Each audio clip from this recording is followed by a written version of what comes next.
Hello बच्चों, कैसे हैं आप लोग। स्वागत है आपका आपके प्यारे से चैनल द मास्टरमाइंड हब में। और मैं हूं आपका फिजिक्स एजुकेटर मनोज कुमार गुप्ता। और आज हम करने वाले हैं लेक्चर 7। जी हाँ, लेक्चर 1 से लेकर लेक्चर 6 तक आई होप आप लोगों ने बहुत ही अच्छे से देखा होगा, आपको समझ में आया होगा। कमेंट सेक्शन में बताया कीजिए कि क्या आपको अच्छा लगा, कौन सा पार्ट आपको अच्छा लगा, क्या हमारे पढ़ाने का तरीका आपको अच्छा लग रहा है। यदि अच्छा लग रहा है तो कमेंट में अच्छा अच्छा बोल दिया, अगर ये होना नहीं अच्छा लगता है तो फिर कुछ भी बोल दीजिए, लेकिन बोले जरूर। हमें उससे अनुभव होता है कि हाँ, किस तरीके से हम पढ़ा रहे हैं, किस तरीके से आप समझ रहे हैं। उसी हिसाब से हमें खुद को ढालना होता है कि हाँ, बच्चों को ऐसे समझ में आ रहा है, इसमें थोड़ा और इम्प्रूवमेंट करें। ठीक है, तो बाकी आपको सारे लेक्चर मिले हैं। हाँ, यूपी बोर्ड का भी शुरू हो गया है, क्लास 12। सर ने आपको sexual reproduction in flowering plant का लेक्चर आपको दिया है, हमारे चौधरी सर ने। बाकी हम अपना रिफ्लेक्शन तो देख ही रहे हैं। देखिए, रिफ्रैक्शन रिफ्लेक्शन तो हमने सुना था कि रिफ्लेक्शन क्या होता है। अब ये रिफ्रैक्शन कौन सी वाला है, इसको हम समझने वाले हैं। ये थोड़ा सा कॉन्सेप्चुअल टॉपिक है, ये थोड़ा सा न्यूमेरिकल वाला टॉपिक है। तो इसको जरा हम बहुत संभल संभल के पढ़ेंगे, बहुत ही कदम रखेंगे ना तो फूक फूक के रखेंगे। ठीक है, तो देखिए, रिफ्रैक्शन से पहले हम रिफ्लेक्शन की थोड़ी सी ज्ञान ले लेते हैं। हालांकि बहुत ही अच्छे से हम लोगों ने पढ़ा है रिफ्लेक्शन क्या होता है, लेकिन रिफ्लेक्शन के अंदर घुसने से पहले हम थोड़ा सा रिफ्लेक्शन का दरवाजा खटखटा लेते हैं। तो रिफ्लेक्शन हमने क्या पढ़ा था कि एक ऐसी मिरर है। कौन सी मिरर? शाइनी सरफेस कोई है, यहां से ऐसे रेज आई, अब ऐसे रेज टकरा के चली गई, बीच से हमने ऐसे नॉर्मल खींचते थे। ये जो है इंसिडेंस रे है, ये जो है रिफ्लेक्टिंग रे है,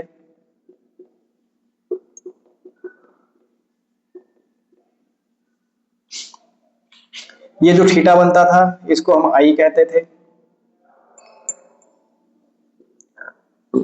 और ये जो बनता था इसको हम आर कहते थे।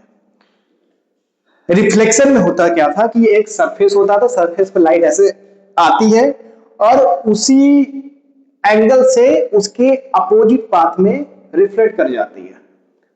आया समझ में? रिफ्लेक्शन में क्या होता था, लेकिन मीडियम सेम होता है। देखिए, ये भी एयर मीडियम है और ये भी एयर मीडियम है, उसी मीडियम में वापस जाती है सेम एंगल से। ठीक है, अब बात आती है जब रिफ्रैक्शन की, तो रिफ्रैक्शन में यही मामला पूरा हो जाता है पलट। क्या हो जाता है? मामला हो जाता है पलट। इसमें होता क्या है, इसमें एक्चुअल में होता ऐसा है कि इसमें मीडियम चेंज हो जाता है। क्या हो जाता है? मीडियम चेंज हो जाता है। कैसे? मान लीजिए एक नाली, सॉरी पानी है। क्या है? पानी है,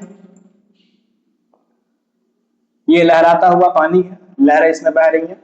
और पानी का रंग ब्लू बनाएंगे, क्यों? क्योंकि एक साइंटिस्ट है जिनका नाम था योयो, और उन्होंने बताया था आज ब्लू है पानी, इसीलिए पानी का रंग बनाएंगे ब्लू। अब मान लीजिए कोई रेस आ रही है, कोई रेस ऐसे आई, यहां क्या है? ये एयर है, लेकिन ये क्या है? ये वाटर है। क्या मीडियम चेंज हुआ? क्या मीडियम चेंज हुआ? हम आपसे पूछते हैं, क्या मीडियम चेंज हुआ? ये एयर है, ये वाटर है, क्या मीडियम चेंज हुआ? जी हाँ, मीडियम चेंज हुआ। लेकिन कब? जब ये रेज अंदर जाएगी। कब? जब ये रेज अंदर जाएगी। और आपको बहुत ही खूबसूरत चीजें बताते हैं कि ये जब रेयर अंदर जाती है, ये जब रेज जो है अंदर जाती है, तो उसको जाना कहां चाहिए था? सीधे। कहां जाना चाहिए था? सीधे। हमने क्या कहा अभी तक? हमने ये कहा ये पानी है, ऊपर से रेज आ रही है, और ऐसे अगर रेज अंदर आ रही है तो उसको ऐसे सीधे जाना चाहिए था। ठीक है, क्योंकि रेज अंदर तो आ ही सकती है ना भाई। पानी के अंदर रोशनी आती है ना, पानी के अंदर लाइट आती है ना। हाँ, आती है। लेकिन जब एक मिरर से, हमने आपको एक्सपेरिमेंट करके भी दिखाया था, जब एक मिरर पे हम लाइट डालते हैं तो उसको आर पार नहीं करता है, रिफ्लेक्ट हो जाती है। लेकिन यहाँ पे ये लोग जो लाइट है आर पार जा रही है। क्या हो रही है? आर पार जा रही है। तो इसको जानी चाहिए थी वैसे सीधे। ठीक है, जानी चाहिए थी इसको सीधे, लेकिन ये करती क्या है? ये थोड़ी सी ऐसी झुक जाती है। आया समझ में? जानी चाहिए थी इसको सीधी, लेकिन ये झुक जाती है। क्या हो जाती है? झुक जाती है थोड़ी नीचे की तरफ। ये ऊपर भी जा सकती है, हमने ये नहीं कहा कि हाँ नीचे ही जाएगी, लेकिन हमने माना कि नीचे झुक गई है, इसी को कहते हैं थीटा आर।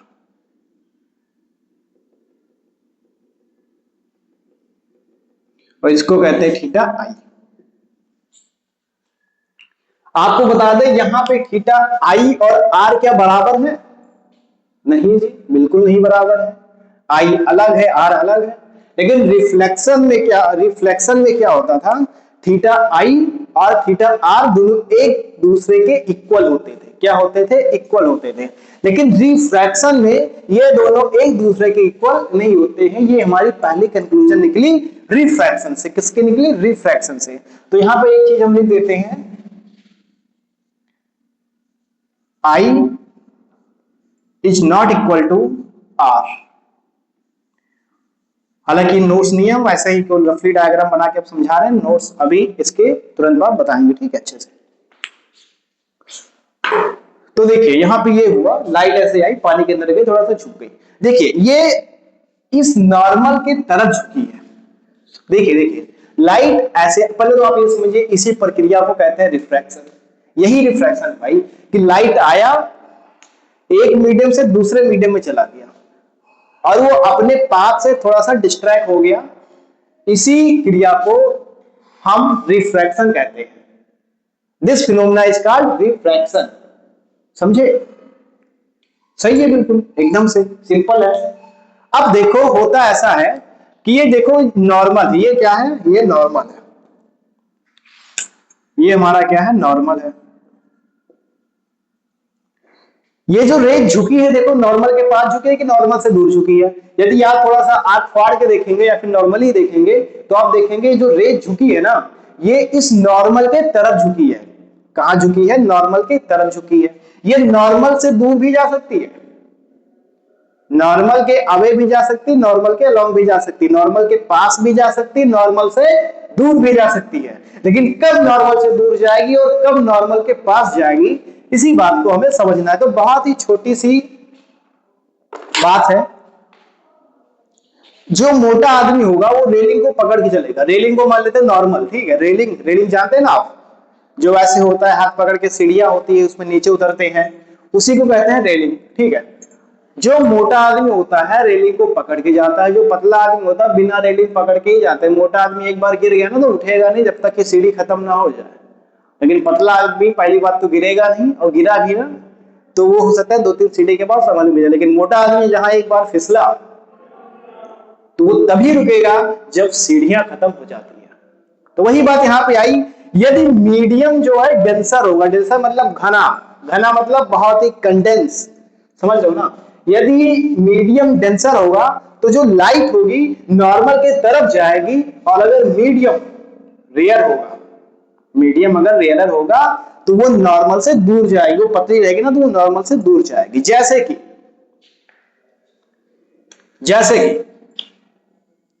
ये मीडियम हो गया डेंसर और ये मीडियम हो गया रेयर।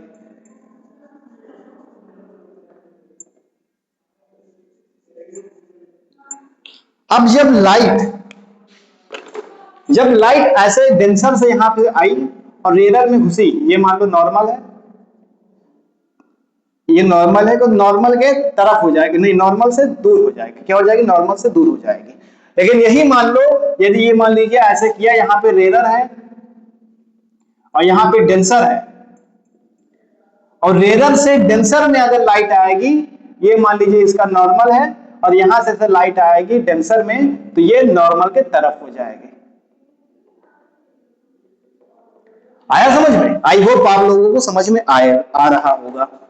तो हमने क्या बताया, यदि कोई लाइट रेयर से डेंसर में जा रही है, रेयर से डेंसर में जा रही है, तो नॉर्मल की तरफ शिफ्ट होगी। कहां होगी? नॉर्मल के तरफ शिफ्ट होगी। लेकिन यदि कोई लाइट डेंसर से रेयर में जा रही है तो वो नॉर्मल से दूर भागेगी। क्यों भागेगी? क्योंकि वो पतली है। क्या है? पतली है। और पतले लोग रेलिंग को नहीं पकड़ते हैं और मोटे लोग रेलिंग को नहीं छोड़ते हैं। मोटे लोग हमेशा रेलिंग को पकड़ के चलते हैं, उसके करीब आने की कोशिश करते हैं, और जो पतले लोग होते हैं वो रेलिंग को उनको पकड़ने की आवश्यकता नहीं होती है। तो आइए अब हम इसको लिख लेते हैं। तो आई होप आप लोगों को ये समझ में आया होगा अच्छे से। और अब हम लिखते हैं इसकी डिफिनेशन। क्या लिखते हैं? डिफिनेशन। तो इसका डिफिनेशन कुछ इस कदर हमारे पास पेश किया गया है कि change in path of a light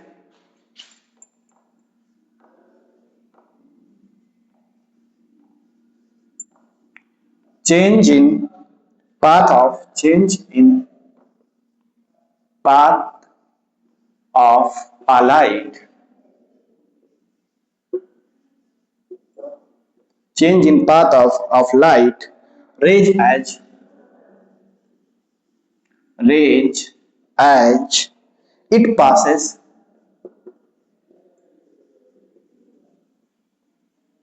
passes from one medium from one medium to another medium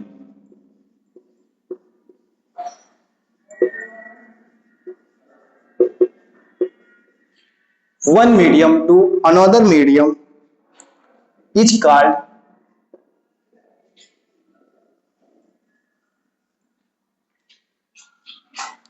refraction of light.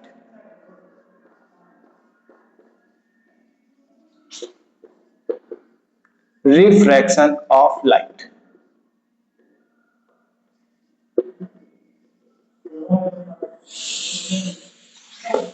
बहुत ही सिंपल सा डिफिनेशन है। चेंज इन पाथ अपने रास्ते को बदलता है, ऑफ लाइट रेज लाइट की किरणें, एज इट पास फ्रॉम जब वो पास करता है, फिर गुजरता है, one medium to another medium एक माध्यम से दूसरे माध्यम में, उसी प्रोसेस को हम कहते हैं रिफ्रैक्शन। उसी प्रोसेस को हम कहते हैं रिफ्रैक्शन। किसका रिफ्रैक्शन? लाइट का। किसका रिफ्रैक्शन? लाइट का। आया समझ में? किसका रिफ्रैक्शन? लाइट का। ये बना लिया हमने ऐसे diagram. It is a normal, this is a plane, this is a surface,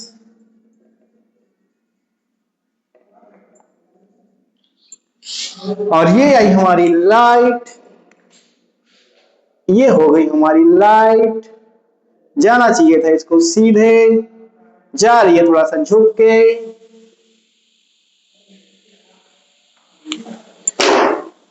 ये हमारा हो गया इंसिडेंस रे,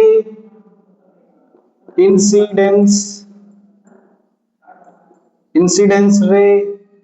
ये हो गया हमारा रिफ्रैक्टिंग रे। क्या हो गया? रिफ्रैक्टिंग रे, रिफ्रैक्टिंग रे। तो ये है आपका लेबलिंग। क्या है? ये है आपका लेबलिंग। आप लोग देख सकते हैं हमने बहुत ही सिंपल वे में आपको बताया रिफ्रैक्शन का डिफिनेशन, जो कि है change in path of a light rays as it passes from one medium to another medium is called refraction of light। और ये है नीचे आपका डायग्राम। आई होप आपको ये समझ में आया होगा। दो डायग्राम हम छोटे छोटे से बना लेते हैं। आप आई होप आपने इसको नोट कर लिया होगा। नहीं नोट किया तो बैक करके नोट कर लीजिए, ठीक है। अब हम पढ़ने वाले हैं डेंसर और रेयर क्या होता है। तो ये हमने बना लिया एक सरफेस, यहां पे लिख दिया हमने डेंसर, ये हमने लिख दिया डेंसर, और एक लिख दिया हमने रेयरर। क्या लिख दिया? एक लिख दिया हमने रेयरर।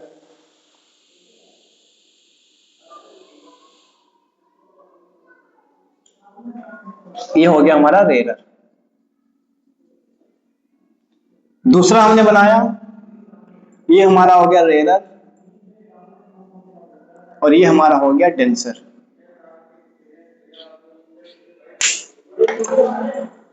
अब मान लीजिए ये लाइट ऐसे आई, पहले हम ऐसे नॉर्मल कर लेते हैं। क्या कर लेते हैं? नॉर्मल। यहां पे ये कर लिया नॉर्मल। अब लाइट जब ऐसे डेंसर से आई और रेयरर में जब घुसी तो ये नॉर्मल के सॉरी ये नॉर्मल से दूर हो जाएगी। क्या हो जाएगी? नॉर्मल से दूर हो जाएगी। तो ये हो गई नॉर्मल से, ये जाना चाहिए था इसको वैसे, जाना चाहिए था इसको वैसे, लेकिन चली गई ऐसे। ठीक है, ये एंगल हो गया आपका आई, ये एंगल हो गया आर। जब रेडर से ऐसे लाइट आई और डेंसर में घुसी तो ये नॉर्मल से पास हो जाएगी, जाना चाहिए था इसको वैसे, लेकिन नॉर्मल के पास हो गई ज्यादा। ये हो गया आपका आई और ये हो गया आपका आर, सॉरी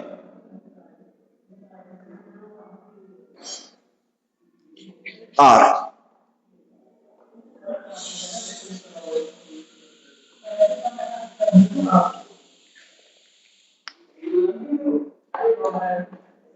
तो ये आप देख सकते हैं रेयरर और डेंसर की बात आपको हमने बता दी है।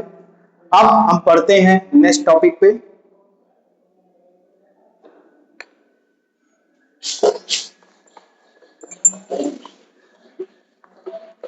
आपके बुक में स्लैब का दिया हुआ है, refraction through a rectangular glass slab.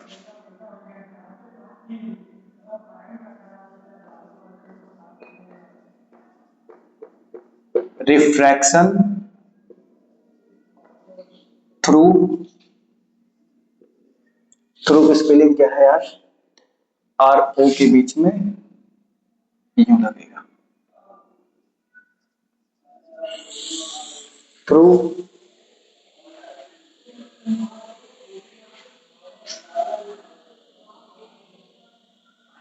Rectangular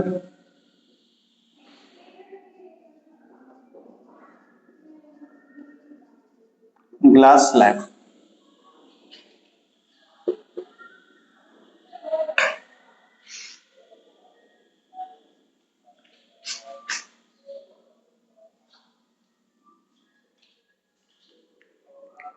मान लीजिए ये है आपका एक ग्लास, क्या है? ये है आपका एक ग्लास। कौन सा? Rectangular glass. कौन सा? Rectangular glass. और आपने इसके बीच से डाली रेज। क्या डाली? इसके बीच से आपने डाली रेज।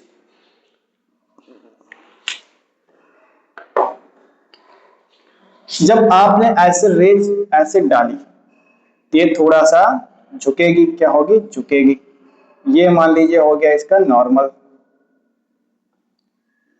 इसको वैसे सीधा जाना चाहिए था। कैसे जाना चाहिए था? सीधे। अब ये जो रेज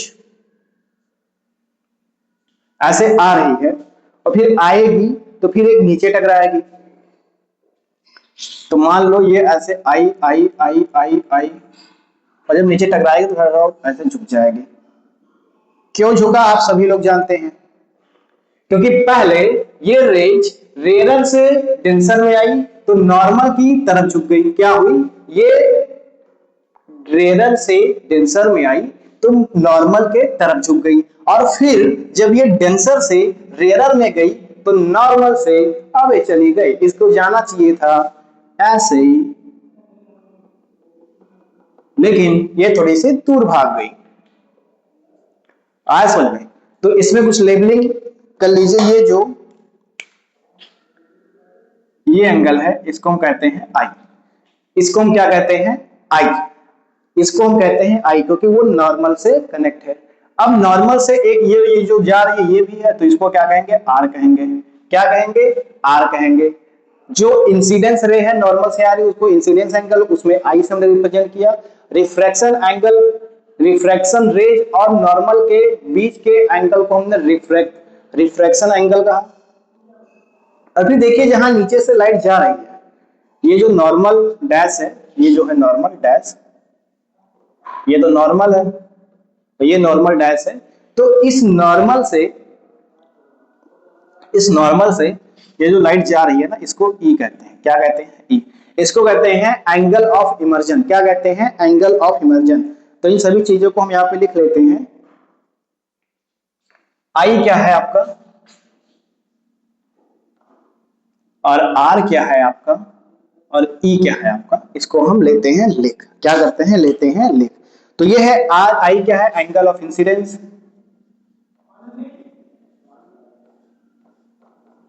इंसिडेंस आप लोग समझ लीजिए, ठीक है।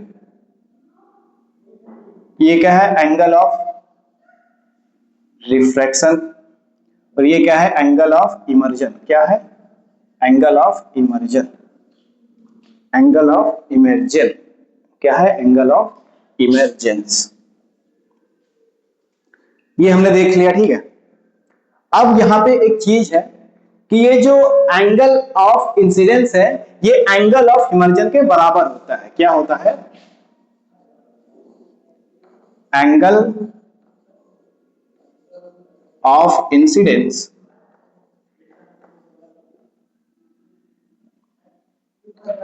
Is equal to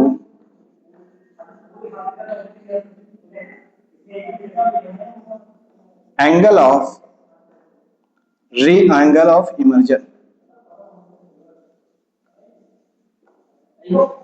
angle of emergence, ये चीज हमने देखी, ठीक है।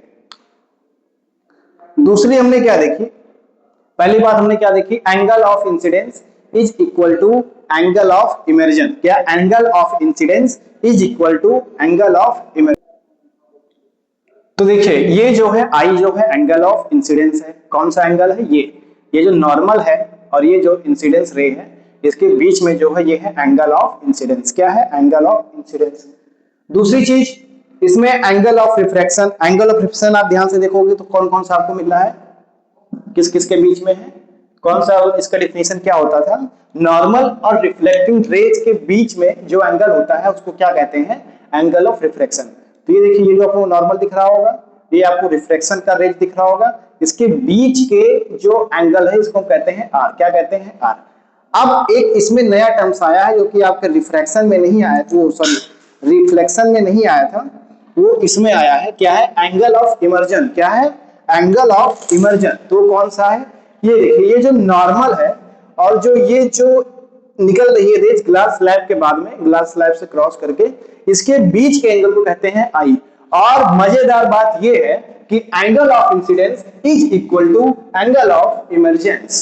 समझे बात को। दूसरी चीज में ये कही गई है, दूसरी चीज इसमें ये कही गई है कि यदि मान लो ये ग्लास स्लैब है, क्या है, ये ग्लास स्लैब है, ये ग्लास स्लैब है, ठीक है। यदि यदि इसके एकदम से सीधे में, ऐसे सीधे में अगर रेज डालोगे तो लाइट जो होगी ना ही इधर जाएगी ना ही इधर जाएगी, इधर उधर नहीं जाएगी, ये सीधे चली जाएगी। कहां, सीधे, बिना डिस्ट्रैक्ट हुए। क्या हुए, बिना डिस्ट्रैक्ट हुए। क्यों, अब आपके मन में सवाल आ रहा होगा, क्यों सर ऐसा क्यों होता है, इसमें रिफ्लेक्ट क्यों नहीं हो, सॉरी रिफ्रैक्ट क्यों नहीं होता है। तो ये इसलिए नहीं होता है क्योंकि आप सभी लोग जानते हैं कि एंगल ऑफ रिफ्रैक्शन तभी बनेगा जब कोई ना कोई एंगल ऑफ इंसिडेंस होगा। ऐसे हमने रिफ्लेक्शन में भी पढ़ा था कि यदि शीशे के ऊपर सीधा लाइट डाला जाए तो उसी सीधे रेंज में उसकी लाइट रिफ्लेक्ट हो जाती है। आई होप आप लोगों को समझ में आ रहा होगा यार, ठीक है। तो हम लिख लेते हैं, इफ द इंसिडेंस रे for normally,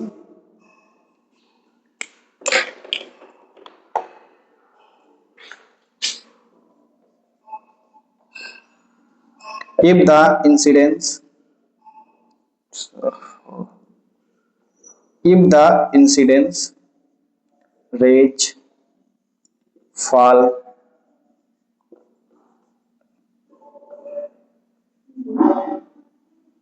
normally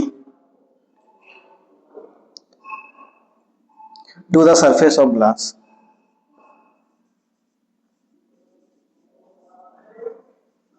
to the surface of to the surface of glass slab, to the surface of glass slab, then there is no bending, then there is no bending, there is no bending of no bending of ray of light,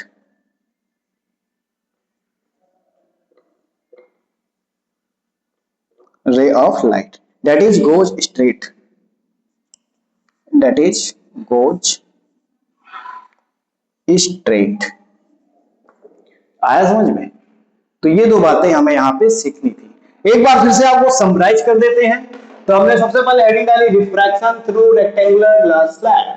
तो ये हमने बनाया एक rectangular glass slab और यहाँ से हमने डाली लाइट। और जब यहाँ से लाइट हमने डाली तो ये है रेयर मीडियम और ये है डेंसर मीडियम। तो जब लाइट हमने डाली तो ऐसा हमने देखा कि जो लाइट जो रिफ्रैक्ट कर रही है ये नॉर्मल की तरफ शिफ्ट हो रही है। क्या हो रही है? नॉर्मल की तरफ शिफ्ट हो रही है।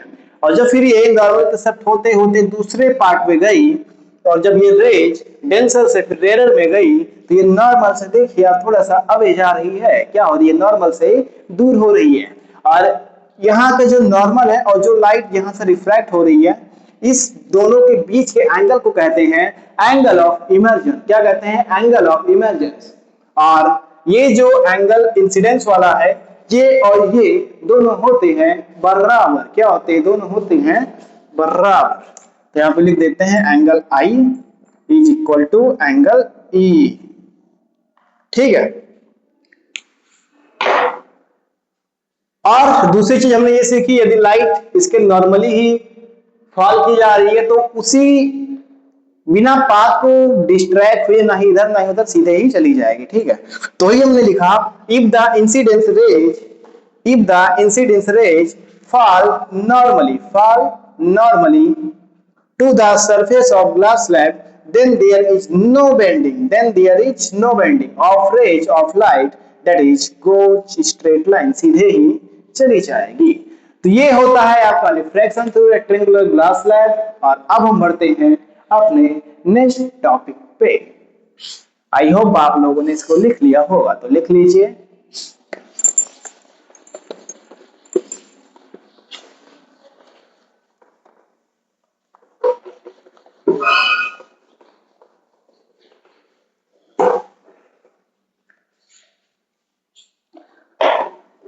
आपको याद हो तो आपने रिफ्लेक्शन में आपने दो नियम पढ़े थे। पहला नियम कौन सा था कि एंगल आई और एंगल आर दोनों एक दूसरे के बराबर होंगे। दूसरा आपने क्या पढ़ा था कि इंसिडेंस रेज, रिफ्लेक्टिंग रेज और नॉर्मल दोनों सरफेस के एक बिंदु पे मीट करेंगे यानी कि लाई करेंगे या करोगे। ठीक है। यहां पर भी दो नियम हैं तो डालते हैं हेडिंग लॉ ऑफ रिफ्रैक्शन।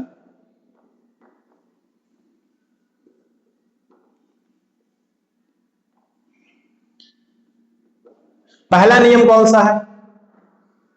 पहला नियम वही है जो रिफ्लेक्शन का दूसरा नियम था। तो रिफ्लेक्शन का दूसरा नियम क्या था कि incidence raise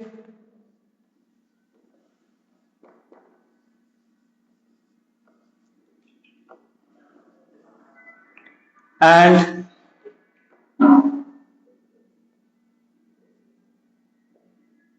reflecting rays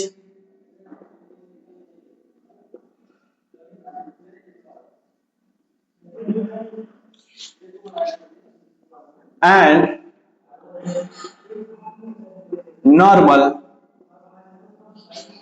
meet at the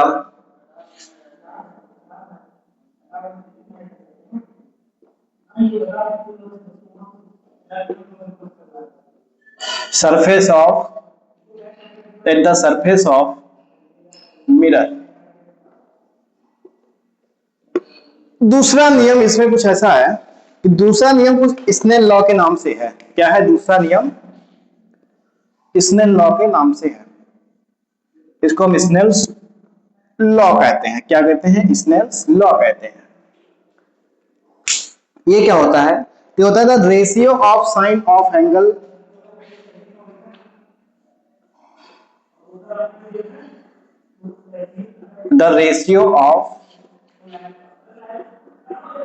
sine of angle of incidence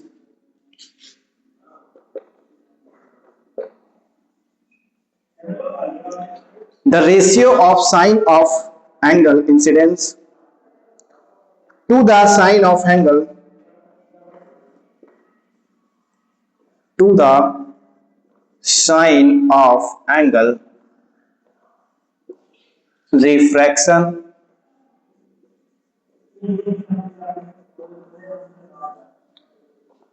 is constant.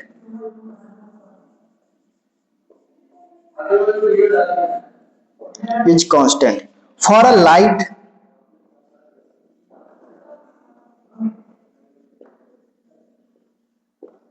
for a given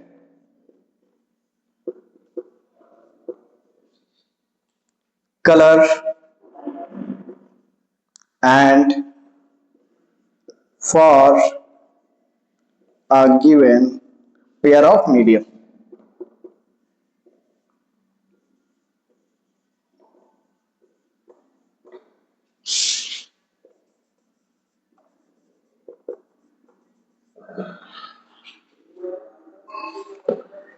I hope आप लोगों ने कुछ नहीं समझा होगा, क्योंकि हमने अभी तक समझाया ही नहीं है। तो ये क्या कह रहा है, स्नेल लॉ क्या है? स्नेल लॉ ये होता है कि the ratio of sine of angle incidence, यानी कि जो इंसिडेंस का एंगल है उसको साइन में लेंगे, और साइन ऑफ एंगल रिफ्रैक्शन, यानी कि जो रिफ्रैक्शन का एंगल है उसको साइन में लेंगे। इन दोनों के रेशियो को एक नाम दे दिया गया कांस्टेंट, जिसको हम प्रदर्शित करते हैं म्यू से। किसके करते हैं? म्यू से। और कहीं कहीं से एन से भी करते हैं, यानी कि म्यू या एन दोनों में से किसी से करते हैं। तो इसका क्या हो गया? म्यू बराबर sine I is equal to sine R. और इसी, ये क्या है? ये कांस्टेंट है। ये क्या है? ये कांस्टेंट है। और ये जो म्यू है ना, ये जो म्यू है इसी को कहते हैं रिफ्रैक्टिव कांस्टेंट। रिफ्रैक्टिव कांस्टेंट, इसी को कहते हैं रिफ्रैक्टिव कांस्टेंट। क्या कहते हैं? Refractive constant. फिर से आपको बताते हैं, एक मिनट फिर से समझिए आप। क्या होता है? Angle of incidence, angle of incidence के एंगल को हम साइन में रखते हैं, और फिर एंगल ऑफ रिफ्रैक्शन उसको साइन में रखते हैं। इन दोनों के रेशियो को कहते हैं एक कांस्टेंट, जिसको हम रिप्रेजेंट करते हैं म्यू से, और जिसको ही कहते हैं रिफ्रैक्टिव इंडेक्स, जो कि आपको आने वाले न्यूमेरिकल में आपको बहुत दिखेंगे। आपको रिफ्रैक्टिव इंडेक्स लगाना होगा, और जिससे आप न्यूमेरिकल अपना चालू करेंगे। तो ये आपका हो गया इसके दोनों नियम। ठीक है, इसके दोनों नियम हो गए। आप थोड़ा सा रिफ्रैक्टिव इंडेक्स के बारे में हम जान लेते हैं कि रिफ्रैक्टिव इंडेक्स होता क्या है।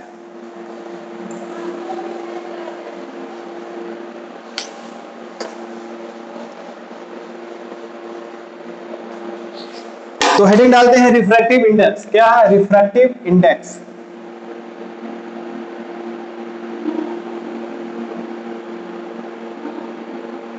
रिफ्रैक्टिव इंडेक्स हमने क्या पढ़ा था? म्यू बराबर sine I is equal to sine are.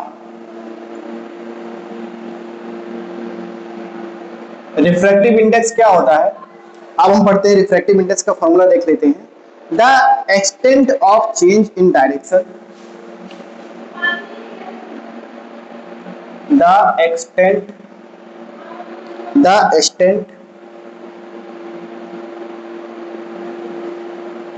of change in direction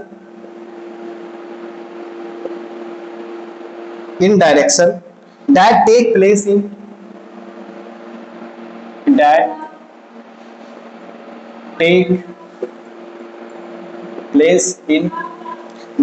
place in terms of refractive index.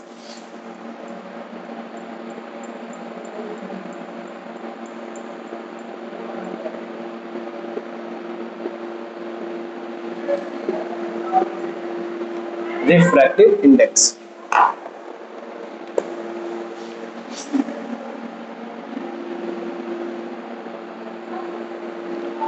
The extent of change in direction that take place in terms of refractive index.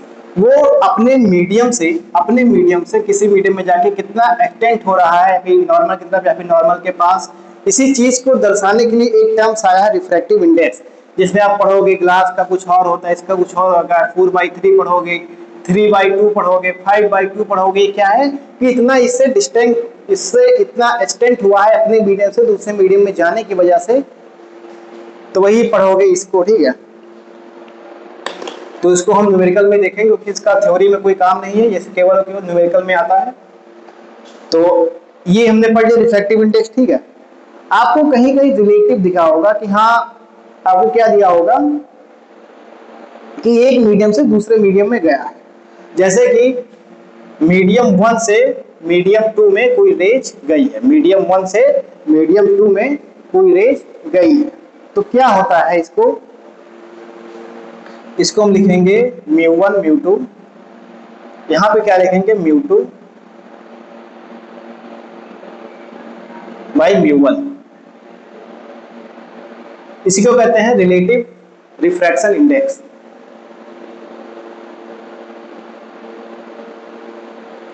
क्या कहते हैं relative में कि medium 2 को बटा, मान लो आपको लिखा है मीडियम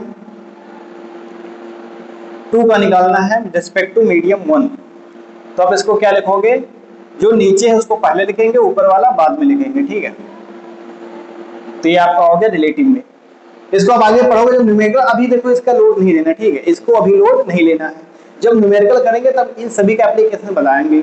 ये आपका थ्योरी में तो कभी नहीं आने वाला, ठीक है, न्यूमेरिकल में आएगा, उसको हम न्यूमेरिकल में आपको बताएंगे, ठीक है। इस पर कुछ ज्यादा चर्चा करने की जरूरत हमें है नहीं, ठीक है। एक फॉर्मूला होता है आप लोगों के लिए जिसको आप नोट कर सकते हैं। फॉर्मूला क्या होता है लाइट स्पीड का, स्पीड के लाइट का, तो वो क्या होता है म्यू बराबर c/v,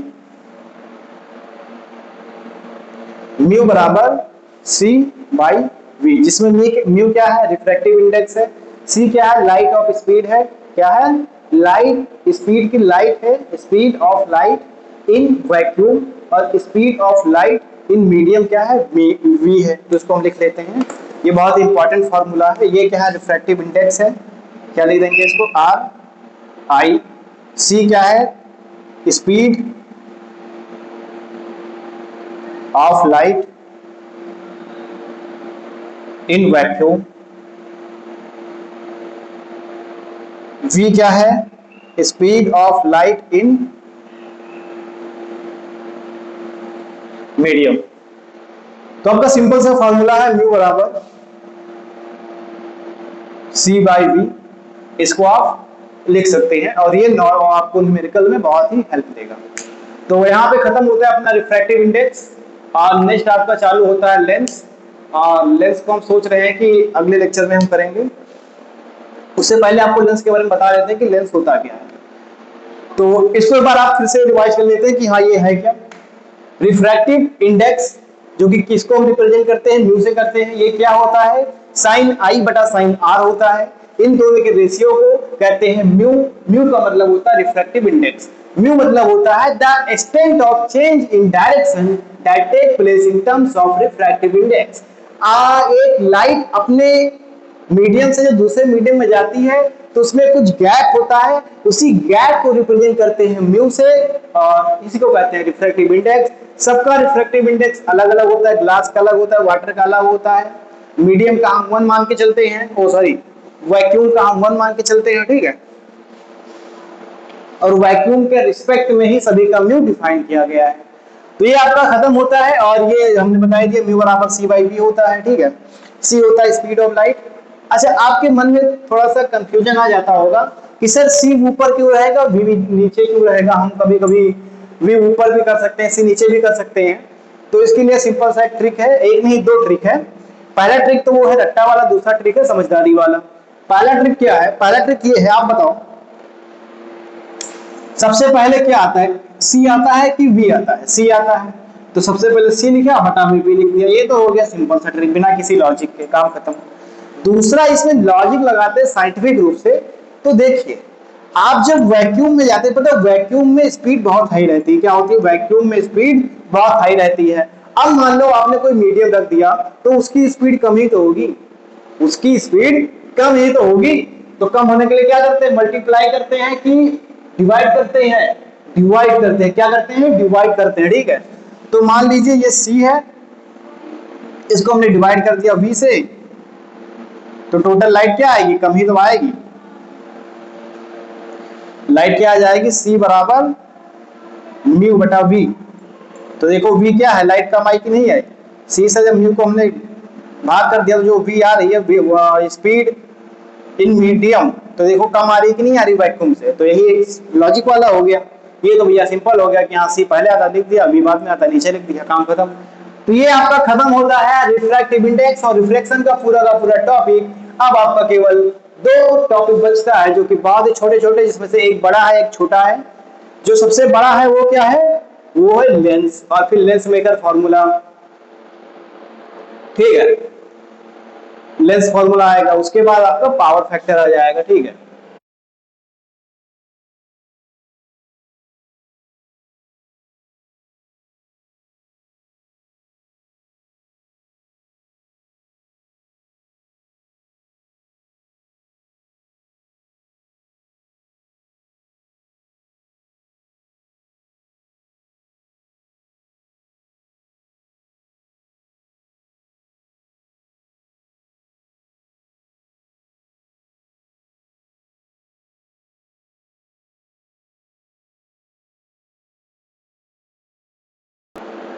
कि मान लो रेज ऐसे आई, रेज ऐसे आई, और जब रेज ऐसे आई, रेज मान लीजिए ऐसे आई, और ये है पानी। रेज ऐसे आई, ये है पानी। तो रेज जब ऐसे आई तो उसको जाना चाहिए था सीधे, लेकिन ये क्या हो जा रही है? थोड़े से ऐसे मुड़ जा रही है। क्या हो जा रही है? मुड़ जा रही है। फिर से बता रहे हैं, रेज ऐसे आ रही है, ये है पानी। रेज ऐसे आ रही है, ये है पानी। रेज जब ऐसे आ रही है तो इसको ऐसे सीधे जाना चाहिए था, लेकिन क्या हो जाती है? ये थोड़ी सी ऐसे मुड़ जाती है, अपने पाथ से थोड़ा सा डिस्ट्रैक्ट हो जाती है। जैसे कि आपका टारगेट होता है वहां, लेकिन आप चलने लगते हैं थोड़ा सा नीचे, और फिर जब आपको लगता है मेरा टारगेट तो बहुत ही दूर जा रहा है, टारगेट से बहुत दूर जा रहे हैं, तो फिर आप अपना पाथ रिगेन करते हैं। लेकिन बड़ी दुर्भाग्य की बात है कि जिस तरह आप अपने टारगेट को नहीं रिगेन कर पाते हैं, उसी तरह ये पाथ भी अपना रिगेन नहीं कर पाती है, यानी कि फिर अपने मंजिल तक के नहीं पहुंच पाती, इसलिए डिस्ट्रैक्ट होने का नहीं। ठीक है, खैर बात करते हैं इस पे। मान लीजिए ये लाइट डिस्ट्रैक्ट होगी, अपने पाथ से डिस्ट्रैक्ट हो जाती है। इसी फिनोमेना को हम कहते हैं रिफ्रैक्शन। क्या कहते हैं? रिफ्रैक्शन। इसमें क्या होता है? मान लो लाइट को आपने ऐसे नॉर्मल से ही फॉल कर दिया, मतलब नॉर्मल पे हमने ऐसे निगाह रखा और नॉर्मल से हमने लाइट डाली। अच्छा, क्या होगा? लाइट वैसे ही नीचे चली जाएगी, वो डिस्ट्रैक्ट नहीं होगी। मान लो लाइट हमने ऐसे सीधे डाली तो वो पानी के नीचे ऐसे ही सीधे चली जाएगी, ऐसे ही सीधे चली जाएगी। लेकिन अगर थोड़ा सा भी एंगल बना के मैं डाला तो अपने पाथ से डिस्ट्रैक्ट हो जाएगी। ठीक है, दूसरी चीज हमने इसका क्या पढ़ा? इसका हमने पढ़ा था लॉ। क्या पढ़ा? लॉ। पहला लॉ हमने क्या पढ़ा? जो रिफ्लेक्शन का दूसरा नियम था, ये रिफ्रैक्शन का पहला नियम है। कौन सा? कि इंसिडेंस रे, रिफ्रैक्टिव रे और नॉर्मल दोनों एक ही प्लेन में मीट करेंगे, यानी कि सरफेस के एक प्लेन में मीट करेंगे। दूसरा इसमें हमने क्या पढ़ा? दूसरा तो इसमें एक स्नेल का नियम ही है। कौन सा नियम है? कि साइन आई और साइन आर के रेशियो को हम कहते हैं म्यू, और म्यू होता है अपना रिफ्रैक्टिव इंडेक्स, जो कि हर मीडियम का अलग अलग होता है, जो कि आप इसको न्यूमेरिकल में जान पाएंगे। ये आपका खत्म हुआ। फिर रिफ्रैक्टिव इंडेक्स तो हमने ये समझा कि एक्चुअल में होता क्या है। तो ये होता ये है कि जब रेज एक मीडियम से दूसरे मीडियम में जाती है तो थोड़ा सा डिस्ट्रैक्ट कर जाती है। उसी डिस्टेंस, या फिर डिस्टेंस नहीं कह सकते हैं, उसकी वैल्यू को हमने एक टर्म्स में दे दिया जिसको हम कहते हैं म्यू। तो वही म्यू है कि हाँ, इसके जो एक्सटेंट हुआ उस डेटा को हमने म्यू के रूप में फिट कर दिया, और न्यूमेरिकल में इसको हम देखेंगे कि कैसे इसको फिट किया जाता है। ठीक है, दूसरा हमने एक सिंपल सा फॉर्मूला देखा, म्यू बराबर सी बटा वी, जिसमें म्यू क्या आप सभी लोग जानते हैं? इन रिफ्रैक्टिव इंडेक्स। सी क्या है? Speed of light in vacuum. क्या है? Speed of light in vacuum, जिसको कहते हैं c, जिसकी वैल्यू होती है 3 इंटू 10 की पावर 8, यानी कि 3 के पीछे 8 जीरो लगा दो, फिर मीटर प्रति सेकंड। इतना स्पीड होता है वैक्यूम में लाइट की। और जो v हमने देखा था, v होता है speed of light in medium. क्या होता है? Speed of light in medium. तो वैक्यूम के मुकाबले में किसी मीडियम में लाइट की स्पीड स्लो ही होगी। सबसे ज्यादा लाइट कहां होती है, स्पीड कहां होती है लाइट की? वैक्यूम में। बाकी जितने भी मीडियम है सभी में स्पीड की और सॉरी लाइट की जो स्पीड होगी वैक्यूम से कम ही होगी। ठीक है, तो ये हमने अभी तक देखा। लेंस, लेंस ही बहुत ही तुच्छा सा टॉपिक है, हालांकि तुच्छा नहीं, बहुत बड़ा सा टॉपिक है। तो लेंस को हम कल देखने वाले हैं। लेंस के बारे में एक छोटा सा चीज बता देते हैं। लेंस भी दो तरीके से होते हैं, कॉनकेव लेंस और कॉन्वेक्स लेंस। क्या होते हैं? कॉन्वेक्स लेंस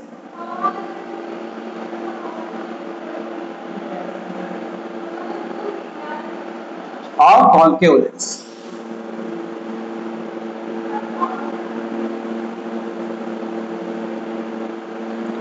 कॉन्वेक्स लेंस कैसे होता है? ऐसे होता है। और कॉनकेव लेंस कैसा होता है? ऐसे होता है। जो कॉन्वेक्स लेंस होता है, कॉन्वेक्स लेंस जो होता है, मान लीजिए ये इसका प्रिंसिपल एक्सिस है, तो लाइट ऐसे आया, ऐसे मिलेगा। लाइट ऐसे आया, ऐसे मिलेगा। ठीक है, लाइट यहां से आया, यहां मिलेगा। लाइट कहीं से भी आया, यहां मिलेगा। लाइट यहां से आया, यहां मिलेगा। तो ये क्या होता है? ये कन्वर्जिंग है, मतलब ये कन्वर्ज करती है रेज को। ये क्या करती है? मान लीजिए रेज ऐसे आया ना, तो ये ऐसे कर देगा। रेज ऐसे आया ना, तो ये ऐसे कर देगा। ये डाइवर्ज करती है। ये क्या करती है? डाइवर्ज करती है। इस लेंस का ना बहुत उपयोग है, बहुत ज्यादा। जिस तरह मिरर का उपयोग होता है, ऐसे ही लेंस का होता है। आप जो चश्मा लगाते हैं उसमें लेंस, यही लेंस होता है, जो कि हम आगे पढ़ेंगे। पावर भी इसका पढ़ेंगे। ठीक है, इसका हम पावर भी पढ़ेंगे। तो ये देखो, ये फोकस करता है किसी दूर, मतलब मान लो कोई दूर चीज है उसको फोकस ये करेगा। कोई पास चीज है उसको ज्यादा फैला के दिखाएगा। हालांकि ये सब हम बात करेंगे चैप्टर में, इसको घुसने से पहले। तो अभी के लिए इतना ही करते हैं। नेक्स्ट लेक्चर में ये आपका पूरा का पूरा चैप्टर ये खत्म हो जाएगा। इसमें आपको बता दें केवल लेंस बचा है, और क्या बचा है, और इसमें आपका पावर बचा है। बाकी इन दो के अलावा पूरा का पूरा टॉपिक आपका हो गया है खत्म। और आई होप आप लोगों को समझ में आया होगा। यदि समझ में आया तो कमेंट बताइए क्या चीज अच्छी लगी है, और लाइक कीजिए वीडियो को। यदि नहीं समझ में आ रहा है तो डिसलाइक करना भी ना भूले, मैं बार बार कहता हूँ। यदि आप हमारी कमियां बताते हैं तो हम उसको और अच्छा करते हैं, मॉडिफाई करते हैं। तो मिलते हैं अगले लेक्चर में, तब तक के लिए टिल टाटा बाय बाय।